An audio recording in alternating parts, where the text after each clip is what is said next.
कई ऐसे विधायक हैं जिनको इस बात का एहसास है कि संभवतः एनडीए के साथ जुड़कर ही वो अपनी सोच या बिहार के विकास को या अपने क्षेत्र के विकास को वो गति दे पाएंगे।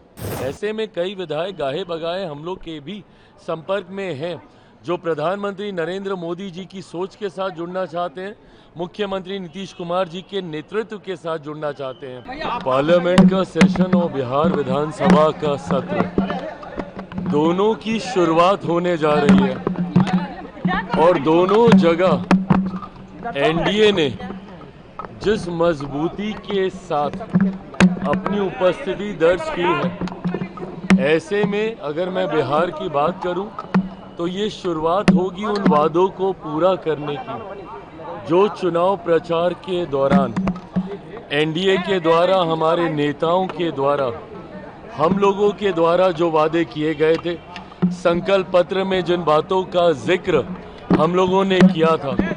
आपने देखा होगा कि कैबिनेट की पहली ही बैठक में जिस तरीके से मुख्यमंत्री नीतीश कुमार जी के नेतृत्व में कई बड़े फैसले लिए गए, जिसमें से कुछ हम लोगों के मंत्री जिस विभाग की जिम्मेदारी संभाल रहे हैं, शुगर मिल की बात हो, ये तमाम विषय जो चुनाव प्रचार के दौरान हम लोगों ने वादे किए थे, उनको पूरा करने की जिम्मेदारी, जवाबदेही हम लोग के ऊपर है। दूसरी तरफ जब पार्लियामेंट का सत्र भी कल से शुरू हो रहा है, मैं मानता हूं विपक्ष एक बार फिर से गतिरोधक बनने का प्रयास करेगा।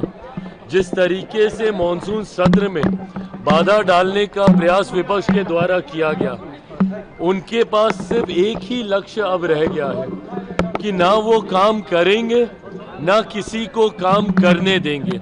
इसी भूमिका में विपक्ष बिहार में भी और यही भूमिका में केंद्र में भी विपक्ष ना काम करना है ना काम करने देना है।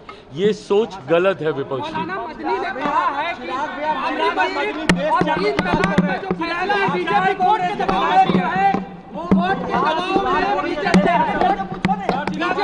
बीजेपी के दबाव में कोर्ट ने ये फैसला लिया था, बाबरी मस्जिद और दबाव में है, बीजेपी के दबाव में फैसला लिया गया।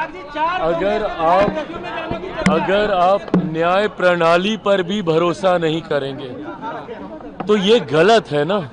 आप देश को आप अराजकता में नहीं लेके जा सकते।